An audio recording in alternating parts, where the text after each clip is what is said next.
Good evening students. कैसे हो सब? अच्छे हो गए एग्जाम से फारिग? क्या सर, अब की बार तो आईसीआई ने बड़ा ही तड़पाया। बड़ी मुश्किल से एग्जाम करवाए हैं। कब वेट करने लगे थे एग्जाम कब होंगे। नवंबर स्टार्ट से सोच रहे थे, दिसंबर मिड आ गया, है ना। चलो कोई बात नहीं। फाइनली हमारे जो एग्जाम थे वो क्या हो गए, कंक्लूड हो चुके हैं। मैं आज आप लोगों के साथ डिस्कस करने जा रहा हूं बच्चों, सीए फाउंडेशन के आपके पेपर का एनालिसिस अकाउंटेंसी के, जिसको देख करके आप देख समझ सकते हो कि क्या आपका एक एक्सपेक्टेड स्कोर रहने वाला है अकाउंटेंसी के पेपर के अंदर।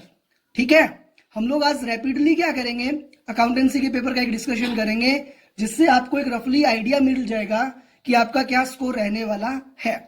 ज्यादा लंबा ना खींच के अपने डिस्कशन को मैं स्टार्ट करता हूं हमारे पेपर का डिस्कशन। सबसे पहले देखो, आपका जो क्वेश्चन पेपर था वो 100 मार्क्स का था। 3 आवर्स आपको अलॉट हुए थे। टोटल नंबर ऑफ क्वेश्चन जो थे वो 6 थे।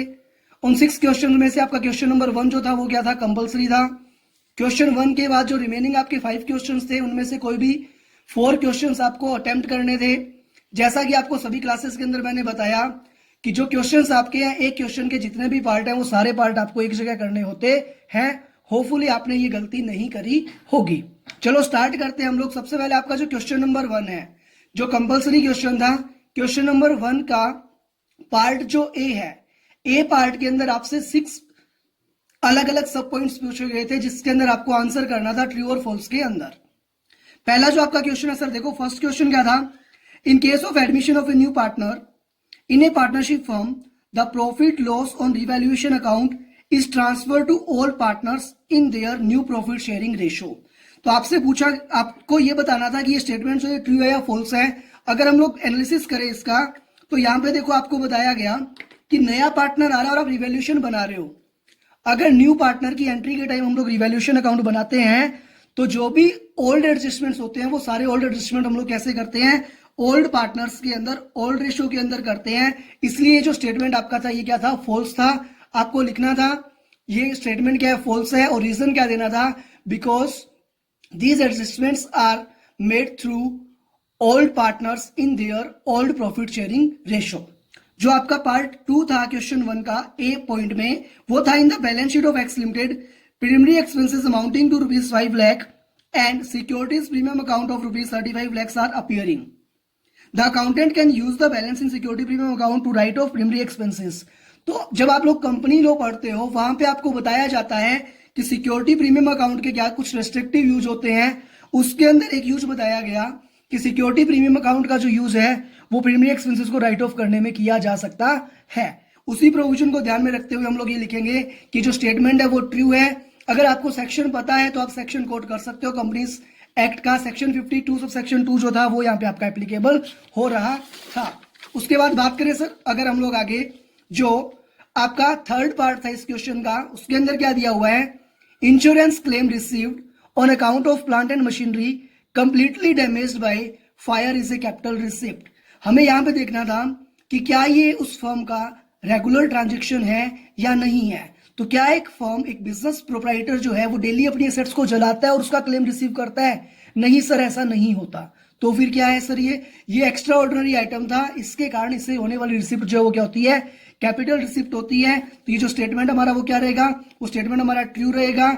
और आपको लिखना था ट्रू है, क्योंकि ये जो ट्रांजेक्शन आपका है वो रूटीन नेचर का नहीं है, एक्स्ट्रा ऑर्डिनरी है, इसलिए हम लोग इसको क्या ट्रीट करेंगे, कैपिटल रिसिप्ट ट्रीट करेंगे।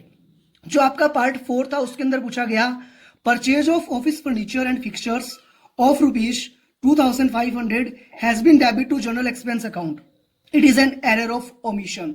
ये जो क्वेश्चन था आपका स्टूडेंट्स, ये पूछा गया रेक्टिफिकेशन ऑफ एरर वाले चैप्टर से, जिसमें आपको ये बताया जाता है कि अगर आप किसी एक्सपेंस को असेट्स ट्रीट कर लेते हो या किसी असेट्स को एक्सपेंस ट्रीट कर लेते हो, तो उसको हम लोग बोलते हैं जी एरर ऑफ प्रिंसिपल। बट इन्होंने यहां पे क्या लिखा, error of omission.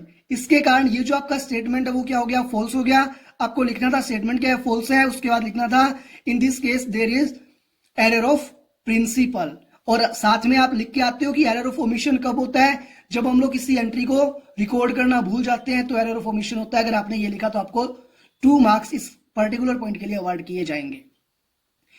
5th point आपका A limited is sending goods costing ₹50,000 to be limited on consignment basis.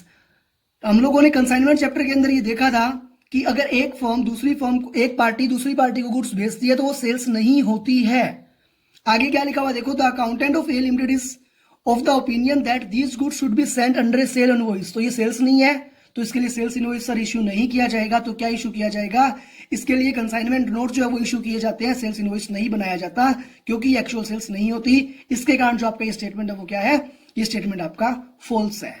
Point number 6 की अगर मैं बात करूं, a concern proposes to discontinue its business from December 20 and decides to dispose of all its plants within a period of 3 months। तो इस line से हमें ये पता चल रहा है सर कि जो हमारा बिजनेस है वो क्या है, एज ए गोइंग कंसर्न काम नहीं करेगा। स्टूडेंट्स देखो यहाँ पे क्या बोला गया कि बिजनेस जो है वो बंद कर रही है कंपनी 3 मंथ्स के बाद, और जो भी एसेट्स है डिस्पोज ऑफ कर रही है। तो कहीं ना कहीं आपकी गोइंग कंसर्न अजम्पशन क्या है वो अफेक्ट हो रही है। The balance sheet as on 31 December should continue to indicate the plants at historical cost. किस पे दिखा दिया, हिस्टोरिकल कॉस्ट पे। As the assets will be disposed of after the balance sheet date. Historical cost पे नहीं दिखा सकते।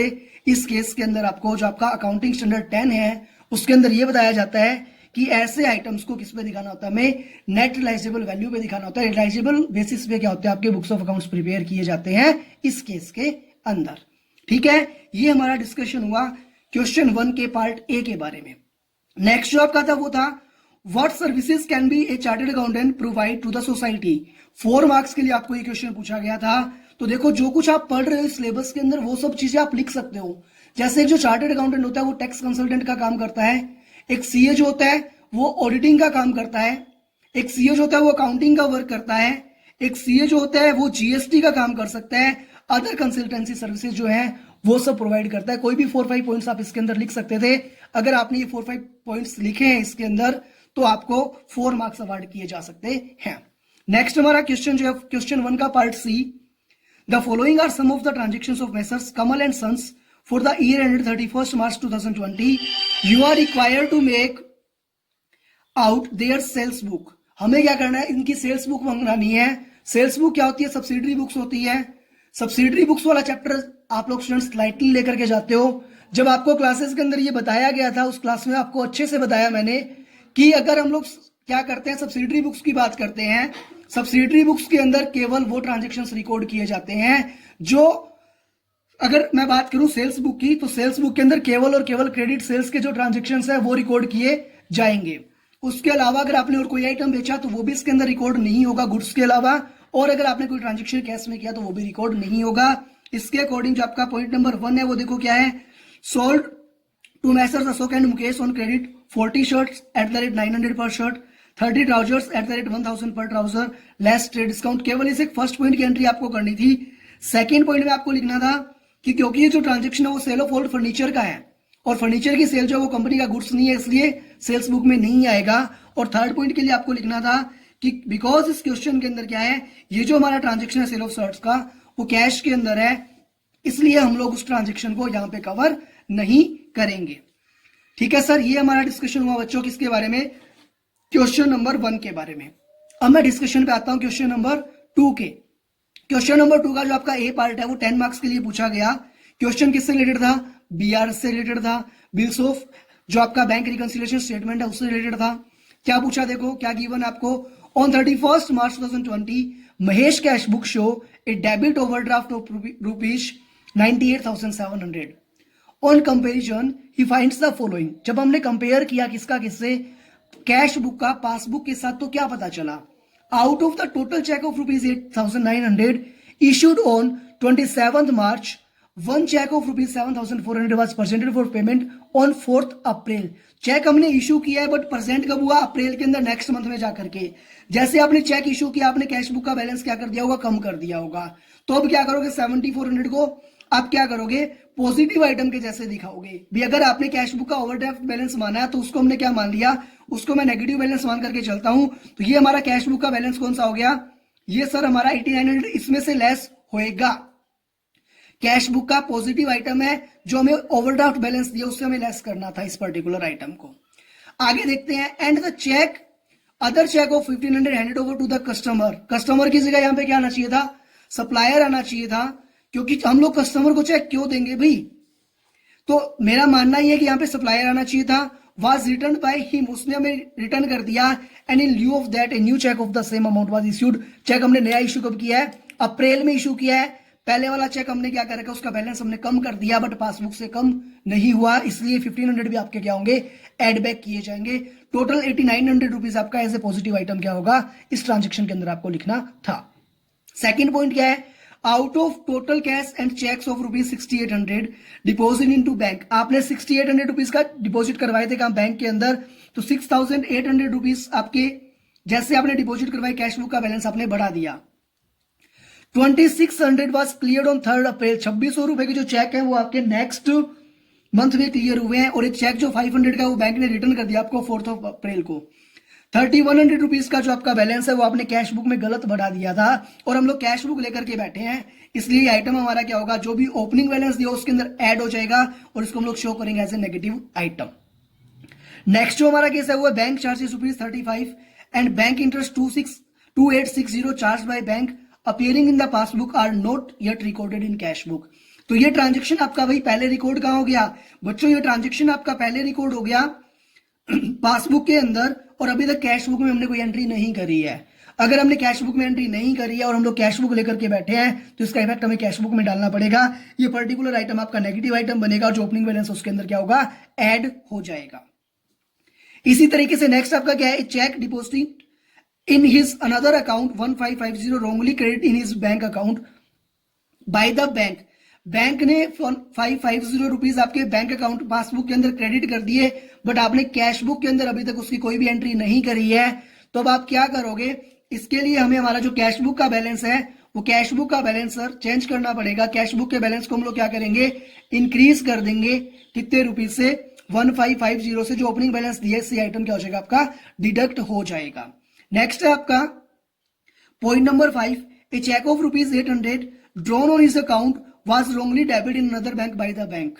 आपने 800 रुपए का चेक लिखा था, लिखते ही आपने कैश बुक का बैलेंस कम कर दिया होगा, मींस जो बैंक आपसे पैसे मांग रहा था वो और मांगने लग गया, बट आपकी पासबुक में वो बैलेंस अभी तक कम नहीं हुआ, तो कैश बुक में वापस क्या करोगे, एज ए पॉजिटिव आइटम आप शो कर दोगे, और जो ओपनिंग बैलेंस उससे क्या हो जाएगा, डिडक्ट हो जाएगा। A debit of rupees 3500 appearing the bank statement for an unpaid cheque return for being out of date. जैसे हमने एक चेक इशू किया तो क्या हुआ, वो डेबिट कर दिया गया and deposit in the bank account again in 5th of April 2020। इस चेक, इस पर्टिकुलर आइटम के लिए हमें क्या करना पड़ेगा, जो बैंक है उसने हमारा बैलेंस जो हमसे मांग रहा था वो बैलेंस बढ़ गया, हमारे जो पैसे थे बैंक ने डिडक्ट कर दिए। अब हम लोग क्या करेंगे, कैश बुक से भी अपना बैलेंस कम कर देंगे, और ओपनिंग बैलेंस में क्या हो जाएगा, आपका ऐड हो जाएगा। नेक्स्ट पॉइंट की अगर मैं आपकी बात करूं तो दिया हुआ 7th point, the bank allowed interest on deposit rupees 1000।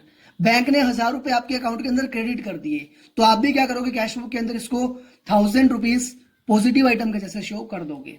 8th point आपका क्या है, a customer who received a cash discount of 4% on his account of rupees 1 lakh paid a cheque on 20th March 2020। Cashier erroneously enter the gross amount in the bank column of the cash book. आपके bank account से क्या हुआ, customer ने 96,000 rupees deposit करवाए थे, but आपने क्या किया, कैश बुक के अंदर 1 लाख रुपीज डिपॉजिट कर दिए, तो आपने एक 4000 रुपए जो है वो एक्स्ट्रा डिपॉजिट कर दिए। अब आप उनको रिवर्स करोगे तो 4000 रुपीज आप यहां से क्या करोगे, लेस करोगे, और जो भी आपका एड और लेस करके जो आपका फाइनल आंसर है वो यहां पे आ जाएगा। पार्ट बी की अगर मैं बात करूं तो जो पार्ट बी आपका है वो पूछा गया है इन्वेंट्री वाले चैप्टर से। इन्वेंट्री वाले चैप्टर से 10 मार्क्स का क्वेश्चन आपको पूछा गया है, जिसके अंदर देखो भी क्या है, physical verification of stock in a business was done on 23rd of Feb 2020। The value of the stock was rupees 28 lakh.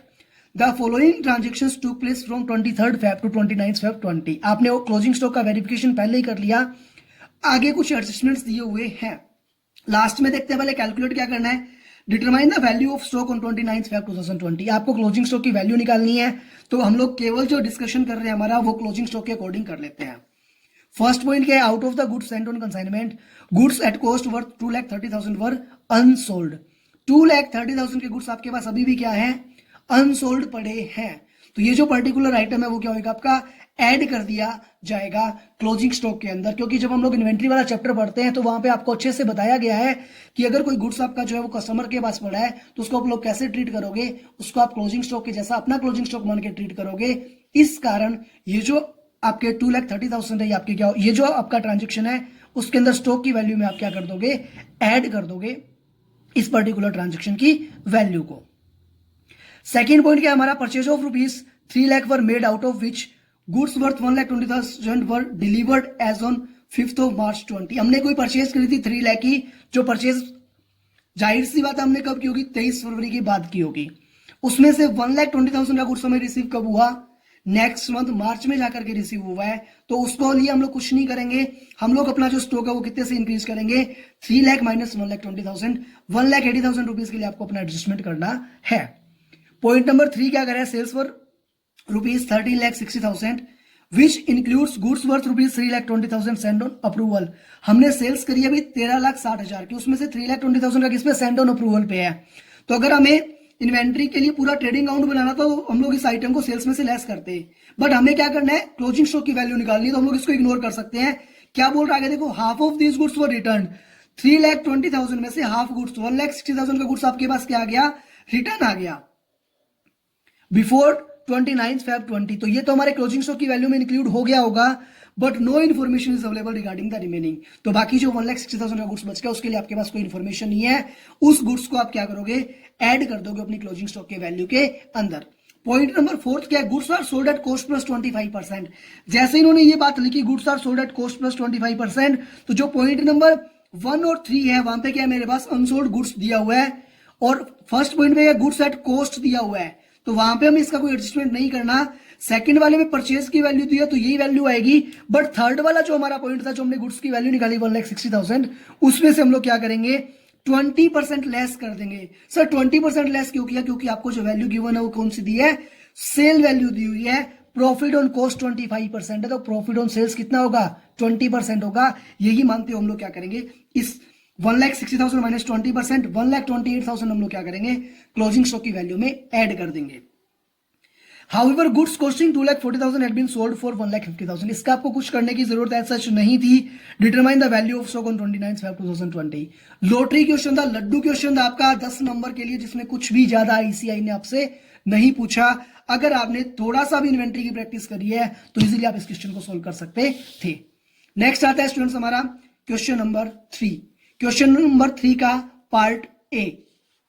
Part A की अगर मैं बात करूं तो देखो क्या पूछा हुआ है, Maya consign 400 boxes of shaving brushes, each box containing 100 shaving brush, cost price of each box is 3,000, Maya spend ₹500 per box eight cartridge. तो आपको ये बताया गया कि 400 बॉक्सेस जो है वो भेजे हैं माया ने, एक बॉक्स के अंदर 100 ब्रशेस आपके हैं, और जो प्राइस आपको गिवन है वो भी क्या बॉक्स की गिवन है। तो कितने सेविंग ब्रश हैं उससे आपको कोई मतलब इस क्वेश्चन के अंदर रहना नहीं चाहिए था एक बार के लिए। माया spend 500 per box as cartage, freight, insurance and forward charges. तो जब हम लोग बात करें लास्ट में क्या देखो, प्रिपेयर क्या करना, you are required to prepare consignment account. तो कंसाइनमेंट अकाउंट जो बनाओगे तो गुड्स सेंड ऑन कंसाइनमेंट की वैल्यू कैसे आएगी, 400 इंटू 3,000। एक्सपेंसेस की बात करो कंसाइनर की, तो आप कंसाइनर के एक्सपेंस दिखाओगे, cartage, freight, insurance and other charges 500 into 400, 500 रुपए एक बॉक्स के हैं, इंटू नंबर ऑफ बॉक्सेस कितने हैं 400। उसके बाद एंड माया लोड क्लेम, उसके बाद क्या हुआ, वन बॉक्स, एक बॉक्स कितने का है, एक बॉक्स है सर हमारा जो हमने सेंड किया हुआ है 3,000 रुपीज का, जिसपे हमने खर्चा कितना किया 500 रुपीज का, वाज लॉस्ट ऑन वे, रस्ते में खो गया तो 3,500 रुपए का नुकसान हुआ हमें। And Maya lost claim with insurance company and could get 2,700 as claim on average basis. 2,700 rupees का आपको पैसा रिसीव हुआ, आप कैश में रिकॉर्ड कर दोगे बाई कैश 2,700, और 800 रुपीज का आपको लॉस हो गया, तो जो लॉस आपका वो कंसाइनमेंट अकाउंट में आपको चार्ज करना होता है। Consignee took delivery in the rest of the boxes and spent 1,99,500। तो कंसाइनी का एक्सपेंस है, आप लिख दोगे टू कंसाइनी एक्सपेंस कितना 1,99,500, और अदर एक्सपेंस जो रिकरिंग नेचर के वो कितने हैं 1,12,500 एक्सपेंस आपको रिकॉर्ड करने हैं। ही sold 370 boxes eight the rate of 65 पर सेविंग ब्रश। यहां पे 65 रुपीज पर सेविंग ब्रश है, तो हमें ये ध्यान देना है कि 65 पर सेविंग ब्रश अगर आपका है तो आपको क्या करना पड़ेगा, 65 इंटू 370 इंटू 100, इससे क्या आएगा, आपकी सेल प्राइस निकल करके आएगी। ठीक है, he was entitled to 2% commission on sales, तो जो टोटल आपकी सेल्स है उस पर क्या मिलेगा, उसको 2% आप दे दोगे ऑर्डिनरी कमीशन, और 1% क्या देना है आपको, del credere commission. You are required to prepare consignment account, केवल आपसे कंसाइनमेंट अकाउंट पूछा गया 5 मार्क्स के लिए। सेम क्वेश्चन जो आपका लास्ट टाइम में भी पूछा गया था, तब ये पूछा गया था आपके से 10 मार्क्स में, बट उसमें आपको कंसाइनी अकाउंट भी क्या था, एडिशनली बनाना था। ठीक है, अभी तक जो हमने पेपर डिस्कस किया, हम लोग बात कर सकते हैं जो आपका पेपर का लेवल है वो क्या है, काफी इजी है। बी पार्ट की बात करते हैं। Attempt any one of the following two sub part, that is either 1 or 2। जो बी पार्ट है उसके अंदर आपने फर्स्ट और सेकंड दो ऑप्शन में से कोई भी एक क्वेश्चन अटेम्प्ट करना है। जो फर्स्ट क्वेश्चन आपका वो क्या है, देखो, from the following particulars prepare a account current as sent by mister Raju to mister Sunil. जो मिस्टर राजू है वो किसको सेंड कर रहे हैं, सुनील को सेंड कर रहे हैं, as on 31 October 20 by means of product method charging interest at the rate 12%। तो ये क्वेश्चन था आपका अकाउंट करंट का। लास्ट टाइम नवंबर 19 के अंदर भी ये क्वेश्चन आपका था। 3 का बी क्वेश्चन ऐसे ही पूछा गया था, और उसके अंदर ये था कि जो थर्ड का बी क्वेश्चन आपका है 5 मार्क्स के लिए, अल्टरनेटिव इसी तरीके से पूछा गया था। सेम पैटर्न फॉलो किया आईसीआई ने, और इसके अंदर क्या बताना था आपको, अकाउंट करंट प्रिपेयर करना था बाय प्रोडक्ट मेथड। कुछ नहीं सर, देखो क्या बताया हुआ इसके अंदर, first balance due from Sunil. Sunil से आपके पास क्या बैलेंस ड्यू है, कितना 840 का ओपनिंग बैलेंस है, इसलिए हम लोग डेज काउंट करेंगे। तो डेज जब काउंट करोगे डेबिट साइड में आपका आएगा, क्योंकि सुनील आपका डेटर है, to balance BD. Days count करोगे 31, 31, 30 और 31, टोटल जो आपके नंबर ऑफ डेज है वो हो जाएंगे 123, और आप मल्टीप्लाई कर दोगे 840 से, तो आपका प्रोडक्ट निकल के आ जाएगा। सेकंड ट्रांजेक्शन आपका है गुड सोल्ड टू सुनील 1310 का। अगर आप डेज काउंट करोगे, अगस्त के हो गए आपके 16 डेज, सितंबर के 30 और अक्टूबर के 31, टोटल नंबर ऑफ डेज हो गए आपके 77। 77 इंटू 1310 अगर आप करोगे तो जो आपका है वो प्रोडक्ट आएगा निकल करके। 20 अगस्त को गुड्स रिटर्न किया गया सुनील के द्वारा, बट यहाँ पे हमें कोई क्रेडिट पीरियड जो है वो नहीं दिया गया, तो हम लोग क्या करेंगे, 20 अगस्त से डेज काउंट करेंगे। डेज काउंट करेंगे अगर हम लोग, तो डेज आए अपने 11 डेज अगस्त के रह गए हमारे पास, सितंबर के 30 और अक्टूबर के 31, टोटल 72 डेज इंटू 240, प्रोडक्ट आपका निकल के आ जाएगा। ऐसे ही सुनील पेड बाय चेक, तो हम लोग लिखेंगे by bank 830 rupees. Days count करोगे तो देखो सितंबर के कितने डेज रह गए, सितंबर के डेज बच गए आपके 8, और अक्टूबर के कितने 31, टोटल 39 डेज आपके यहाँ पे कंसीडर होंगे। ऐसे he received cash from Sunil, Sunil से हमें 560 रुपीज मिले अगर है तो हम लोग लिखेंगे बाय कैश, और डेज कितने आ जाएंगे 60 इंटू 560। दोनों साइड के प्रोडक्ट को आप टोटल कर लोगे, डिफरेंस निकाल लोगे, और जो डिफरेंस आया उस पर आप क्या करोगे, इंटरेस्ट जो है वो कैलकुलेट कर लोगे 12% की रेट से। ये तो आपका काफी इजी क्वेश्चन था 5 मार्क्स के लिए। नेक्स्ट आपका जो है वो है, देखो question part 2, Rakesh at the following bills receivable and bills payable against Mukesh. कुछ बीपी और बीआर के ट्रांजेक्शंस आपको गिवन है, दोनों के बीच में हुए। उसके बाद क्या लिया, 15 August was a public holiday, however 6 September was also declared sudden holiday. 15 अगस्त आपकी क्या है, पब्लिक हॉलीडे। पब्लिक हॉलीडे के केस में स्टूडेंट्स आपको अच्छे से बताया गया था कि अगर पब्लिक हॉलीडे किसी पर्टिकुलर ट्रांजेक्शन के अंदर आता है तो हम लोगों को पहले वाली जो डेट होती है मींस 14th ऑफ अगस्त हम लोग कंसीडर करेंगे ड्यू डेट, और अगर सडन हॉलीडे तो हम लोग next date that is 7th of September हमें कंसीडर करनी थी एज ए ड्यू डेट। तो जो भी आपको बिल्स के ट्रांजेक्शंस दे रखे हैं उसके अंदर आप टेन्योर ऐड करके क्या करोगे, पहले ड्यू डेट्स निकालोगे। अगर मैं बीआर की बात करूं 1 जून वाला, उसमें 3 मंथ्स ऐड करोगे तो जुलाई अगस्त सितंबर और 3 डेज ग्रेस के 4th ऑफ आपका क्या आएगा, सितंबर आएगा। 5th जून वाले ट्रांजेक्शन के लिए निकालें तो क्या आएगा 8th ऑफ सितंबर। 9th जून वाले के लिए क्या आएगा आपका 1 महीना जुलाई, 12th जून 2 मंथ्स, तो जुलाई अगस्त 15 अगस्त आ गया। 15 अगस्त हो नहीं सकता तो क्या लेंगे यहाँ पे 14th ऑफ अगस्त लेंगे। ऐसे ही हम लोग क्या करेंगे 20 जून से 3 months, July August September, 23rd of सितंबर। जो बीपी वाले ट्रांजेक्शन उसकी बात करें तो 29 मई वाले के लिए 1st ऑफ अगस्त आ जाएगी। 3rd जून वाले के लिए क्या आएगी अपनी 3rd June plus 3 months, July August September, 6th of September, but 6 सितंबर को क्या है सडन हॉलीडे, तो यहाँ पे आपकी ड्यू डेट क्या लोगे आप 7th of September. Next transaction आपका कब है 9th ऑफ जून को, 1 मंथ ऐड करोगे तो क्या आ जाएगा जुलाई 12। अब देखेंगे सबसे पहले की डेट कौन सी है 12th ऑफ जुलाई, तो हम लोग 12th ऑफ जुलाई को एज बेस डेट लेकर के इस क्वेश्चन को आराम से सोल्व कर सकते हैं। कोई बड़ा क्वेश्चन नहीं था, बहुत ही इजी क्वेश्चन आपका था। पार्ट सी को डिस्कस करें हम लोग, तो देखो Suresh draws bill for ₹15,000 on Anoop on 15th April 2020 for 3 months। अब अनूप नाम के देख के ये मत बोलना सर आपने पेपर सेट किया है क्या, ऐसा कुछ नहीं है। Which Anoop returns to Suresh after accepting the same. Suresh ने एक बिल लिखा, अनूप ने एक्सेप्ट किया। सुरेश के लिए क्या है बीआर, अनूप के लिए क्या है BP. Suresh gets it discounted with the bank for ₹14,700। तो पहले दोनों एक दूसरे को बीपी और बीआर लिखने की एंट्री जो आपको आती है अच्छे से आप कर सकते हो। सुरेश एंट्री क्या कर देगा, सुरेश के लिए बीआर है और अनूप के लिए क्या है बीपी। सॉरी क्या है, सुरेश ने ड्रॉ किया है और अनूप ने एक्सेप्ट किया, तो अनूप के लिए क्या है बीपी है। अनूप एंट्री क्या करेगा, सुरेश टू बीपी और सुरेश क्या करेगा बीआर टू अनूप। उसके बाद सुरेश ने क्या किया, डिस्काउंट करवा लिया। डिस्काउंट कराओगे तो bank account debit, discount charges account debit to BR. 1/3 amount जो है उसने क्या किया, रेमिट कर दी अनूप को। तो जो 300 आपका डिस्काउंट लगा उसका 1/3 डिस्काउंट चार्ज करेगा सुरेश अनूप से। सुरेश की बुक्स में आपको एंट्री करनी है, तो सुरेश एंट्री क्या करेगा, Anoop account debit 5,000 to bank 4,900 to discount 100 rupees. ठीक है, उसके बाद क्या है,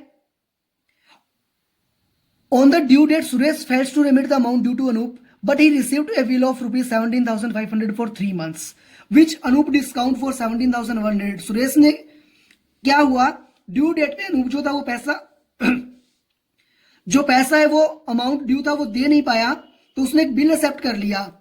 सुरेश ने एक्सेप्ट करके अनूप को दिया, अनूप ने डिस्काउंट करवा लिया और पैसा 2820 क्या किया, सुरेश को भेज दिया।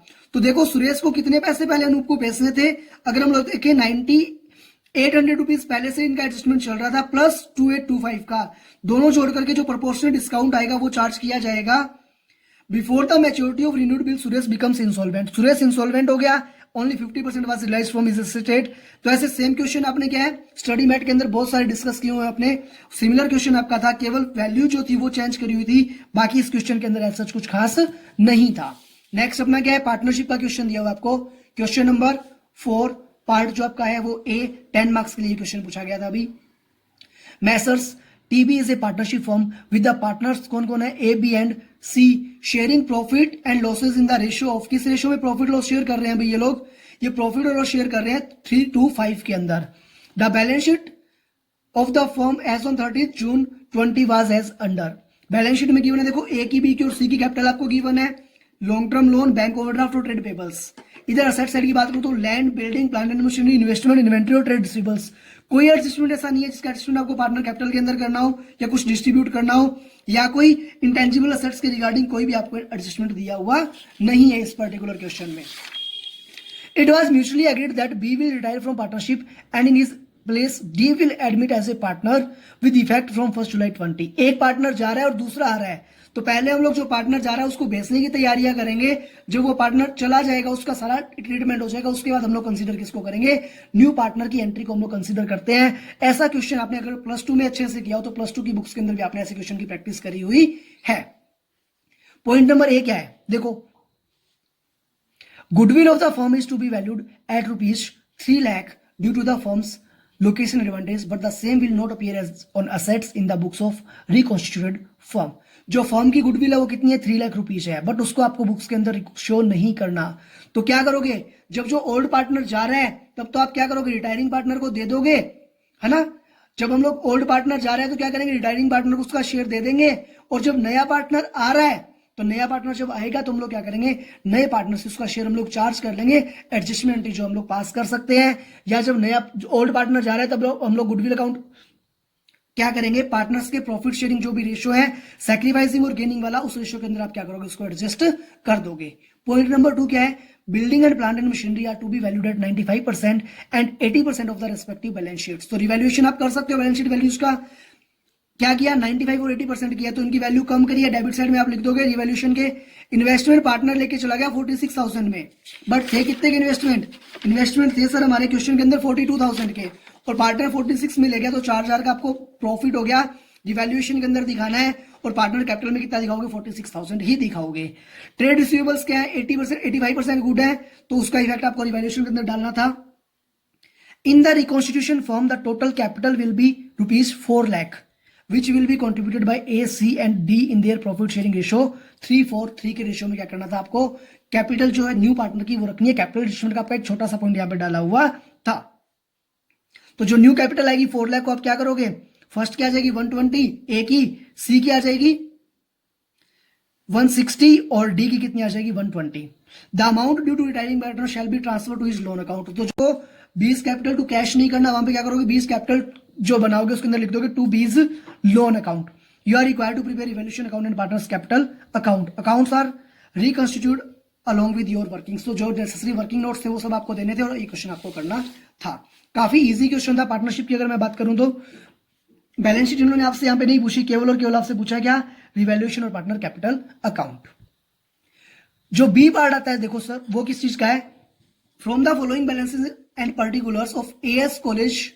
एनपीओ का क्वेश्चन था आपका। एनपीओ के लिए जैसा कि एक्सपेक्टेड था, अब की बार एजुकेशन इंस्टीट्यूशन का क्वेश्चन आपके लिए इंपॉर्टेंट था और वही पूछा गया आईसीआई के द्वारा। क्या दिया हुआ है देखो भाई, जो आइटम्स है मैं पूरा आपका इनकम एंड एक्सपेंडिचर, वो जो अकाउंट्स है वो मैं डिस्कस नहीं करा, आपको बता देता हूं पर्टिकुलर आइटम को आपको क्या ट्रीट करना था। जो स्टार्टिंग में आपको आइटम्स गिवन है देखो, क्रेडिट बैलेंस वाले हैं, सिक्योरिटी डिपॉजिट स्टूडेंट्स से। जब स्टूडेंट्स हमारे पास एडमिशन लेते हैं हम उनसे सिक्योरिटी डिपॉजिट लेते हैं, बट जब वो स्टूडेंट्स छोड़ करके जाएंगे हम लोग क्या करेंगे, उनको रिफंड करेंगे, रिटर्न करेंगे। तो ये हमारी होगी लाइबिलिटीज। कैपिटल फंड का आपको पता है, बिल्डिंग फंड का आपको पता है, सब क्या लाइबिलिटीज है। Income, tuition fees received. Education institution के लिए क्या होती है, इनकम होती है। गवर्नमेंट ग्रांट की आपकी इनकम है। Interest on dividend and investment क्या इनकम होगी। हॉस्टल में बच्चे रह रहे हैं तो वो भी हमारी इनकम आएगी। जो अदर मैस रिसीव्ड बच्चे रहते हैं वो खाना खाते हैं, उनके लिए उसने कुछ पैसे चार्ज किए, भी क्या हमारी इनकम है। कॉलेज स्टोर्स सेल्स आपको गिवन है। आउटस्टैंडिंग एक्सपेंसेस क्या आएगी आपकी, लाइबिलिटीज आएगी प्लस एक्सपेंस के अंदर आपको ऐड करना। लाइबिलिटीज आएगी, केवल एक्सपेंस में आपको इसका ट्रीटमेंट करने की जरूरत नहीं है क्योंकि आपको पर्टिकुलर ट्रायल बैलेंस के जैसे बना करके दिया हुआ है। स्टॉक ऑफ स्टोर्स ओपनिंग दिया हुआ है। परचेज दी हुई है आपको। सैलरीज टीचिंग की, रिसर्च की, स्कॉलरशिप की, student welfare expense, games and sports expense, ये सब क्या आपके एक्सपेंस हो गए। अदर इन्वेस्टमेंट, इन्वेस्टमेंट क्या होते हैं, हमारी असेट्स होती है। Land, building, plant and machinery, furniture and fittings, motor vehicles, ये सब आएंगे असेट्स के अंदर आएंगे हमारे। डेप्रीशिएशन, प्रोविजन फॉर डेप्रीशिएशन बना करके दिया हुआ है। क्रेडिट बैलेंस दिया हुआ है भाई। अब की बार जो डेप्रीशिएशन आप लगाओगे, चार्ज करोगे, वो इसके अंदर क्या होगा, ऐड हो जाएगा। और फिर जो ये डेप्रीशिएशन वाली वैल्यू है ये सब आएंगी बैलेंस शीट के अंदर, हमें लाइबिलिटी साइड के अंदर दिखानी है। कैश एट बैंक कितना 3,16,000। और लाइब्रेरी के देखो कुछ नहीं लिखा हो, बुक्स मानोगे, बुक्स मान करके आप क्या करोगे, इसको असेट्स आपको दिखाना था।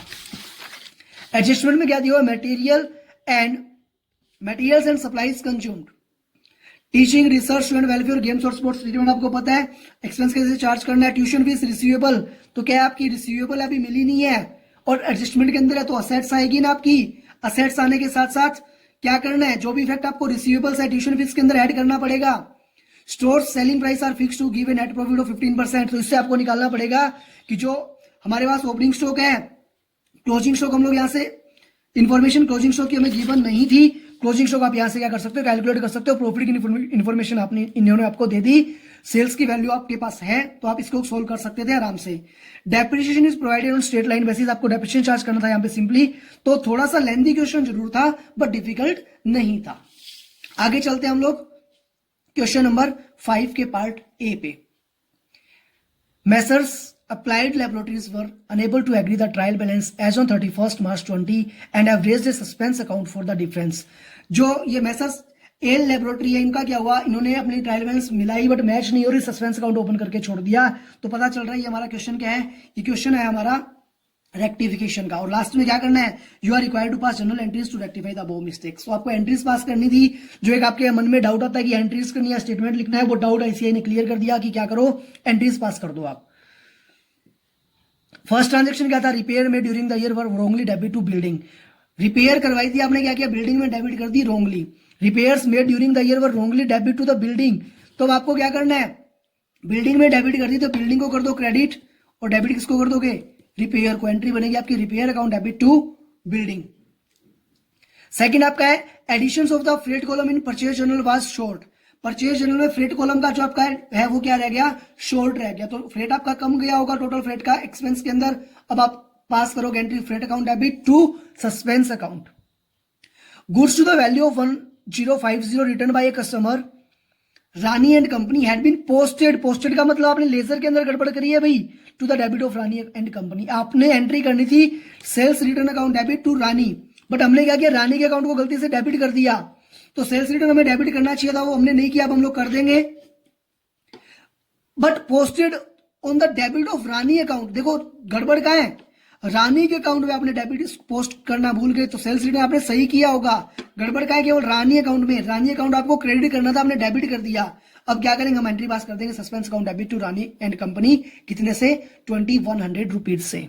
फोर्थ पॉइंट आपका क्या है, sundry items of furniture sold for ₹30,000 had been entered in the sales book. Furniture बेचा था, सेल्स बुक में नहीं जाना चाहिए था, सेल्स में लिख दिया, सेल्स आपने बढ़ा दी। The total of which had been posted to sales account, तो सेल्स को कम करना है, एंट्री करोगे sales account debit to furniture, कितने से 30,000 से। देखो इसका ध्यान रखना है आपको कि फर्नीचर हमने क्रेडिट क्यों किया। आप बोलोगे सर यहां पे आपने सस्पेंस क्यों नहीं किया। इस एंट्री के अंदर देखो आप, हम लोग क्या करें, हमने फर्नीचर बेचा है ओल्ड, तो ये एंट्री जो आपकी पर्टिकुलर है वो कहां जानी चाहिए थी, ये एंट्री सर हमारी कैश बुक के अंदर जानी चाहिए, हमने सेल्स बुक में एंटर करी है। तो इसका मतलब इसका जो इफेक्ट हमारा फर्नीचर अकाउंट पे जाना चाहिए था वो भी अभी तक नहीं गया। अगर आईसीआई ऑल्टरनेट एजम्पशन लेकर के चलता है तो फिर क्या हो सकता है, यहाँ पे sales account debit to suspense account आपका हो सकता है। फिफ्थ पॉइंट क्या आपका, a bills of exchange received from Raja and company 20,000 had been return by bank as dishonoured. जब भी बीआर डिसऑनर होता है, हम एंट्री क्या करते हैं, हम लोग एंट्री करते हैं, क्या एंट्री पास करोगे, जब आपका बीआर डिसऑनर हो गया, बैंक ने आपको वापस दे दिया तो बैंक को आप क्रेडिट करोगे और जो डेटर है उसको डेबिट करोगे। Had been credit the bank and debit BR account, हमने बीआर अकाउंट को डेबिट कर दिया। डेबिट करना क्या चाहिए था हमें, बीआर अकाउंट हमें डेबिट नहीं करना चाहिए था, हमें डेटर को अकाउंट को डेबिट करना चाहिए था। रेक्टिफिकेशन एंट्री क्या करोगे, debtor account debit to BR account. ठीक है, ये हमारा डिस्कशन हुआ 5A के बारे में। फिफ्थ का बी पार्ट क्या है आपका, max and company employs a team of 9 workers who were paid ₹40,000 per month each in the year ending 31st December 18। 31st December 18 तक हम लोग 9 जो वर्कर्स थे उनको 40,000 रुपए पर मंथ पे कर रहे थे। At the start of 19 the company raise salary by 10%, 44,000 per month. तो अगर मैं बात करूं इस साल हमारा एक्सपेंस कितना आना चाहिए, 44,000 ही रहेगा। On 1 July 19 the company hired 2 trainees, 2 trainees और आगे। पहले तो हमारे पास स्टार्टिंग में कितने वर्कर्स थे, 9 वर्कर्स ही थे और उनको हमें पे कितना करना था, 9 × 44,000। जुलाई से आगे आपके पास 2 वर्कर और, मंथ्स कितने भाई 12 मंथ्स, तो इंटू कर दोगे आप 12। किसके केस में, एम्प्लॉइज के केस में। ट्रेनीज की अगर बात करूं तो ट्रेनीज आए 2, सैलरी कितनी है 21,000 की, और 1 जुलाई से है तो उन्होंने कितने मंथ्स काम किया, 6 months. The worker force are paid salary on the first working day of the next every month, अगले महीने हम लोग पे करते हैं 1 मंथ इन एरियर। जैसे जनवरी का जो पेमेंट है सैलरी वो कब मिलेगी आपको, फरवरी में, फरवरी वाली कब मिलेगी, मार्च में, मार्च वाली कब मिलेगी, अप्रैल में। So that the employees receive their salaries for January on the first working day of Feb. You are required to calculate amount of salaries which would be charged to P&L account। Current year में क्या cost आएगी, तो देखो 44,000 × 12 × 9 और 2 × 21,000 × 6, ये तो हमारा आ गया करंट ईयर का एक्सपेंस जो हमें चार्ज करना है किसमें, P&L के अंदर। सेकंड पॉइंट क्या था, amount actually paid salary. Actually paid में एक ट्विस्ट आ जाएगा, क्या आ जाएगा कि जो हमने यहाँ पे 12 मंथ्स किया उसकी जगह हमें कितने कंसिडर करने पड़ेंगे, जो लास्ट ईयर की दिसंबर मंथ की सैलरी थी 40,000 वो हमने इस साल पे की होगी जैन के अंदर, और बाकी रिमेनिंग 11 मंथ्स हमने पे किया होगा 44,000। तो 40,000 इंटू 1 × 9, और सेकंड केस में आपका क्या आ जाएगा 44,000 इंटू 11 × 9। और जो ट्रेनिंग है उसके लिए केस में आपने पेमेंट कितना किया, अभी 5 मंथ्स का पेमेंट किया है, तो 21,000 इंटू 2 × 5 आपका यहाँ पे आ जाएगा, जो एक्चुअल पेमेंट की बात आएगी वहां पे। आउटस्टैंडिंग सैलरी, तो देखो 9 वर्कर्स की लास्ट मंथ की सैलरी बाकी है और 2 जो ट्रेनिंग है उनकी लास्ट मंथ की सैलरी बाकी है, तो 44,000 × 9 और 21,000 × 2। ठीक है, ये था आपका इस क्वेश्चन का एक छोटा सा डिस्कशन। सी पार्ट क्या था, following are the manufacturing account. Last year जो आपका अटेम्प्ट हुआ था उसके अंदर सेम क्वेश्चन, इसी टाइप का क्वेश्चन मैन्युफैक्चरिंग अकाउंट का पूछा गया था, और अब की बार भी चांसेस क्या थे कि मैन्युफैक्चरिंग अकाउंट का क्वेश्चन पूछा जाएगा। वही पूछा इन्होंने, कुछ आपको ट्रांजेक्शंस दे के कुछ वैल्यूज आपको दी हुई नहीं है, इजीली आप क्या कर सकते हो, इनको ऐसे बैलेंसिंग फिगर रख करके जो इन्फॉर्मेशन है उनके बेसिस पे आप कैलकुलेट कर सकते हो। क्रेडिटर्स की डिटेल्स देखो, ओपनिंग बैलेंस, क्लोजिंग बैलेंस आपको गिवन है, बैंक गिवन है, तो अगर हम लोग चाहें तो यहां से क्या निकाल सकते हैं, जो भी हमारी क्रेडिट परचेज है क्रेडिटर से वो हमारी निकल करके आ सकती है। क्रेडिट परचेज आपके पास आ जाएगी। उसके बाद मैन्युफैक्चरिंग अकाउंट के अंदर रॉ मटेरियल की वैल्यू आपको दिखानी है कि रॉ मटेरियल कितना है, और ये जो फिलिंग द बैलेंस है आपको फिल करने थे। फर्स्ट पॉइंट क्या, परचेज ऑफ मशीनरी, आपने 12 लाख की परचेज करी 1 अप्रैल 19 को, बस has been omitted machinery chargeable depreciation आपको चार्ज करना था मशीनरी पे 15% की रेट से। अब आपके पास दिक्कत ये थी कि जो मशीनरी पे डेप्रिसिएशन चार्ज करेंगे वो मैन्युफैक्चरिंग में करें या P&L में करें तो आप अजम्पशन मान सकते हैं कि जो असेट्स आपकी वो किसकी है, फैक्ट्री के अंदर यूज आ रही है, उसका आप डेप्रिसिएशन चार्ज कर सकते हो, किसके अंदर, मैन्युफैक्चरिंग के अंदर चार्ज कर सकते थे। वेजेस क्या है, वर्कर्स की आपकी है 3,15,000 और लेबर ऑफ ऑफिस, ऑफिस वाली P&L में जाती है, बट वर्कर्स की जो है वो कहां जाएगी, फैक्ट्री के अंदर, मैन्युफैक्चरिंग अकाउंट के अंदर आपकी जाएगी। Direct expenses includes following, electricity charges 80,000 office, 25% to office, तो 20,000 आपका ऑफिस का, बाकी 60,000 कहां का होगा, बाकी 60,000 आपका होगा मैन्युफैक्चरिंग का, फैक्ट्री का, तो चार्ज होगा मैन्युफैक्चरिंग अकाउंट में। फ्यूल चार्जेस मैन्युफैक्चरिंग के अंदर आता है। फ्रेट इनवार्ड गुड्स परचेज किया, ट्रेडिंग के अंदर जाएगा। डिलीवरी चार्जेस टू कस्टमर्स आपका जो है, कस्टमर्स को आपने सेल्स करी, carriage outward. You are required to prepare revise manufacturing account, आपको नया मैन्युफैक्चरिंग अकाउंट बनाना था और रॉ मटेरियल अकाउंट बनाना था। अगेन आप इस क्वेश्चन को सोल्व कर सकते थे देख करके आराम से। अब देखो हमारा last question, question number 6 part A. ABC Limited issued 20,000 equity shares of ₹10 each payable as 2 on application, 3 on allotment, 4 first call, 1 final call. All the shares were subscribed. Money due on all shares was fully received except for Mr. Bird holding 300 shares. देखो कुछ नहीं question में, simply 20,000 shares थे, उतनी ही application आई और आपने receive भी कर ली, सारे सब्सक्राइब हो गए, कोई डिस्काउंट हो नहीं सकता अब, जो कि कोई सिक्योरिटी प्रीमियम कुछ नहीं क्वेश्चन के अंदर। बट इतना इजी क्वेश्चन दे कैसे सकता है आईसीआई, हजम नहीं हो रही थी बात। चलो एक छोटा सा एडजस्टमेंट डाल दिया आईसीआई ने। क्या, बर्ड एक पर्सन था जिसने 300 शेयर्स पे क्या नहीं दिया, first and final call money नहीं दी, उसके शेयर्स आपको फॉरफिट करने हैं, फॉरफिट कर सकते हो। तो उसने क्या किया, आपको फाइनल कॉल नहीं दी ना, इट मीन्स ₹1 उसने आपको फाइनल कॉल का जो पैसा उसने आपको नहीं दिया, बाकी जो पैसा उसने दे दिया। द फॉरफिटेड शेयर्स, तो उसने आपको कितना पैसा पे किया, देखो उसने आपको 3 और 2 ₹5 पे किए, 5 × 300 कहां चले गए, शेयर फॉरफिचर में चले गए। उतने शेयर सारे के सारे आपने रीइश्यू कर दिए ₹2 डिस्काउंट पे, तो 300 to 600 डिस्काउंट आपका क्या होगा, यूटिलाइज हो गया। बाकी जो ₹900 वो क्या करोगे, आप ट्रांसफर कर दोगे कैपिटल रिजर्व के अंदर।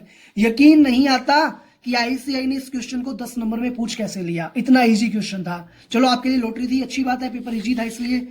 अब बात करते हैं लास्ट जो अपना बचा है, पार्ट बी और सी। पार्ट बी क्या था अभी, while limited issued 10,000 12% debentures of the nominal value 60 lakh as follows.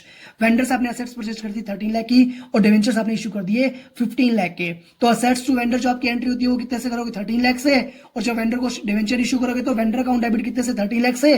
Discount हो गया डिवेंचर पे 2 लाख का, और टू डिवेंचर्स कितना हो जाएगा, 15 लाख। सेकेंड पॉइंट था to sundry persons for cash at 90% of nominal value 30 lakh. Sundry persons को आपने क्या है, अलग अलग आपने पेमेंट किया 30 लाख वैल्यू का 90% पे, तो 27 लाख के आपके डिवेंचर्स जो है वो इश्यू हो जाएंगे यहाँ पे। To the bankers as collateral security for a loan of ₹14 lakh to 15 lakh. तो डिवेंचर्स जब आप कोलेटरल सिक्योरिटी भी इशू करते हो, first entry bank to bank loan 15 lakh, और debentures as a collateral security issue करोगे तो एंट्री क्या होगी, debenture account debit to debenture suspense account debit to debenture कितना, 14 लाख। ये आपका एक छोटा सा डिस्कशन। लास्ट क्या था, discussion the factors taken into consideration for calculation of depreciation.